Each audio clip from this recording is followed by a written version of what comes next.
तो चलिए मेरे प्यारे बच्चों, यहाँ पे देखते हैं इन सीरीज और इन पैरेलल से कैसे क्वेश्चन पूछा जाता है। मेरे प्यारे बच्चों, इन सीरीज और इन पैरेलल से कैसे क्वेश्चन पूछा जाता है। देखिए मेरे प्यारे बच्चों, कैसे क्वेश्चन पूछा जाता है। आपको देखिए इन सीरीज से आपका ये जो वीवीआई है, वेरी वेरी इंपॉर्टेंट है, इंफिनिटी पावर डाल सकते हैं। इसमें भी आप जो है, ये भी आपका वीवीआई है, इस पे भी आप इंफिनिटी पावर डाल सकते हैं। तो मेरे प्यारे बच्चों यहाँ पे देखिए, इसमें 5 मार्क्स में, कितने मार्क्स में, 5 मार्क्स में आपका क्वेश्चन दोनों पूछा जाता है। कितने, 5 मार्क्स में दोनों क्वेश्चन पूछा जाता है। और कैसे पूछा जाता है, बोलेगा क्या, प्रतिरोध का श्रेणी क्रम समूहन से आप क्या समझते हैं, इसके लिए व्यंजक ज्ञात करें। एक क्वेश्चन हो गया आपका ये 5 मार्क्स का। और दूसरा जो है समांतर क्रम में आपका क्या है, प्रतिरोधों के समांतर क्रम समूहन से आप क्या समझते हैं, इसके लिए व्यंजक ज्ञात करें। तो मेरे प्यारे बच्चों चलिए पहले देखते हैं इसका डेफिनेशन क्या होता है। तो इन सीरीज श्रेणी क्रम समूहन, आपका श्रेणी क्रम समूहन जो है हम किसे कहते हैं, पहले आप यहाँ से देखेंगे, यहाँ पे डेफिनेशन याद रखेंगे, इससे ही आप जो है प्रूफ करने में आपको क्या चीज सपोर्ट मिलेगा। बहुत ही अच्छा से आप देख लीजिए। देखिए श्रेणी क्रम समूहन, जब दो या दो से अधिक प्रतिरोध को इस प्रकार जोड़ा जाए कि सभी प्रतिरोधों से समान धारा प्रवाहित हो। ये जो है आपका प्रतिरोध पहला, दूसरा, तीसरा, इससे जो मेरे प्यारे बच्चों धारा जो होगा समान प्रभावित होगा। धारा क्या चीज, समान, कैसा होगा, समान बहेगा, ठीक है, प्रवाहित होगा। ठीक है मेरे प्यारे बच्चों, देखिए तथा विभव का मान भिन्न भिन्न हो। देखिए समान धारा तो प्रवाहित होंगे, लेकिन विभव का जो मान होगा, विभव का जो वैल्यू होगा वो डिफरेंट होगा। इसलिए हम यहाँ पे लिख दिए हैं, देखिए विभव डज नॉट इक्वल, समान नहीं होगा। डज नॉट इक्वल मतलब समान नहीं होगा, अर्थात विभव जो होगा V होगा यदि, तो V1 plus V2 plus V3, मतलब तीनों का हम जोड़ दिए। ठीक है, ऊपर में जो है मेरे प्यारे बच्चों धारा जो समान था प्रवाहित, प्रतिरोध R1 से R2 से R3 से धारा I1 I2 और I3 प्रवाहित होता है। तो इसको हम मान लिए एक चीज, जैसे I।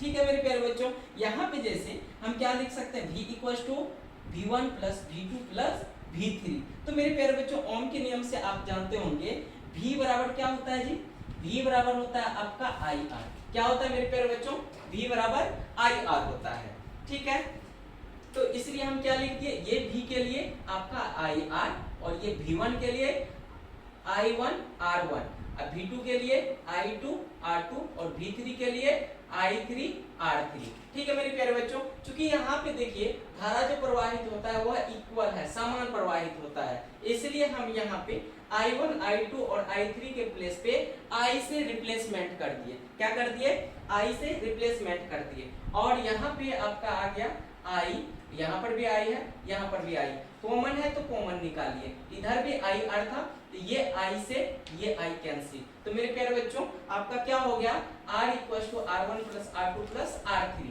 तो ये जो है आपका क्या है, इन सीरीज RS लिख सकते हैं, इसको RS लिख सकते हैं इन सीरीज। जैसे यहाँ पे ढेर सारे प्रतिरोध लगा हुआ रहेगा, तो आप डॉट डॉट करके, प्लस में डॉट डॉट करके n तक आप जा सकते हैं। तो मेरे प्यारे बच्चों ये था आपका प्रतिरोधों का श्रेणी क्रम समूहन। तो अब देखिए मेरे प्यारे बच्चों, यदि कहीं पे आपको समस्या हो, यदि समझ में नहीं आया हो, तो आप आसानी से कमेंट कीजिए और उसका रिप्लाई हम जरूर देंगे।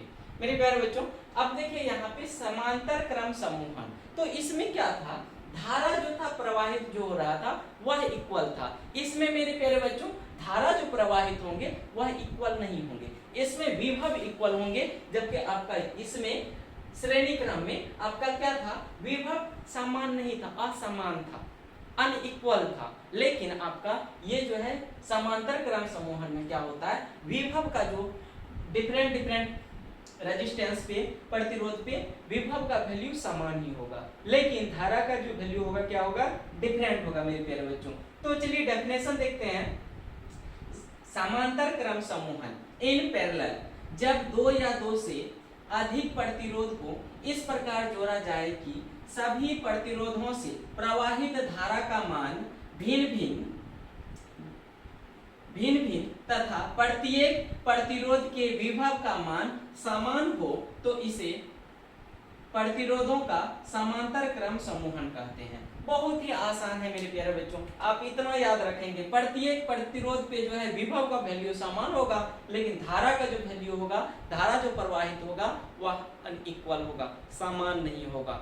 उसी को एज इट इज लिख दिए, ठीक है। यहाँ पे लिखे धारा क्या चीज, अभी जस्ट बताए, समान नहीं होगा, डज नॉट इक्वल। इसके बाद इसलिए हम लिख दिए धारा जो है I does not equal to I2 does not equal to I3। तो विभव क्या चीज, समान है मेरे प्यारे बच्चों, विभव का मान क्या है, समान है। तो हम यहाँ पे देखिए ये जो है धारा को हम ऐसे लिख सकते हैं I equal to I1 plus I2 plus I3, ठीक है मेरे प्यारे बच्चों।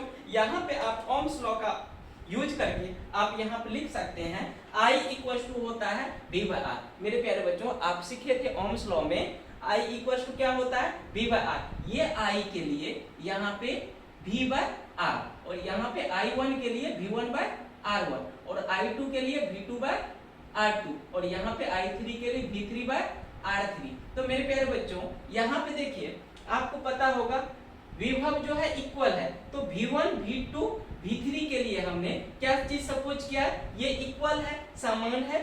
ये जो है विभव क्या चीज है जी मेरे प्यारे बच्चों, विभव क्या है, इक्वल है, समान है। मतलब V1 equal to V2 equal to V3, मान लीजिए आप ये V है, ठीक है। अब क्या कीजिए V1 V2 V3 के प्लेस पे क्या रिप्लेस कर दीजिए, V से रिप्लेस कर दीजिए। तो मेरे प्यारे बच्चों यहाँ पे V upon R1 V upon R2 V upon R3। तो ऊपर में आपका आ रहा है V कॉमन आ रहा है, यदि आप V कॉमन ले लेते हैं ये V से आपका ये V खत्म हो गया। तो मेरे प्यारे बच्चों क्या बचा, 1 by R equal to 1 by R1 plus 1 by R2 plus 1 by R3। तो मेरे प्यारे बच्चों आपने देखा कि जो श्रेणी क्रम समूहन और समांतर क्रम समूहन से कैसे क्वेश्चन पूछा जाता है और जो है इसको आपको कैसे आंसर देना है। इससे जस्ट पहले आप जो है एक वीडियो देखे हैं, उसमें जो है था प्रतिरोधों के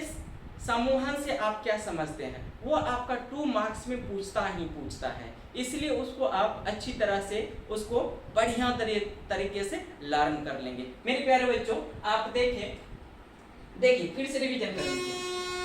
प्रतिरोधों का श्रेणी क्रम समूहन में क्या होता है, धारा का मान समान होता है, विभव का मान क्या होता है, अनइक्वल होता है, समान नहीं होता है। उसी के अकॉर्डिंग यहाँ पे सॉल्यूशन कर लिए। और यहाँ पे देखिए प्रतिरोधों के समांतर क्रम समूहन से देखिए इसमें क्या था, आपका धारा का मान क्या था, डिफरेंट और विभव का मान समान था, इसलिए V1 V2 V3 के प्लेस पे हम क्या लिख दिए, V लिख दिए। और जो है यहाँ पे ओम्स लॉ के अकॉर्डिंग I इक्वल टू क्या चीज होता है, V बाय R, उसी का प्रयोग करके आप यहाँ पे फाइंड आउट कर लिए। मेरे प्यारे बच्चों यदि आपको थोड़ा सा भी वीडियो अच्छा लगा हो, यदि निश्चित ही आपको अच्छा लगेगा, आप जो पहले सिद्ध किए हैं, प्रूव्ड किए हैं, उससे बिल्कुल ही भिन्न है और इजी वे में किया हुआ है। तो मेरे प्यारे बच्चों इसको क्या करना है, अच्छी तरीके से अपनी नोट्स कॉपी में कंप्लीटली अच्छी तरीके से उतार लेना है और क्या करना है, इसे बढ़िया तरीके से रट जाना है, ठीक है।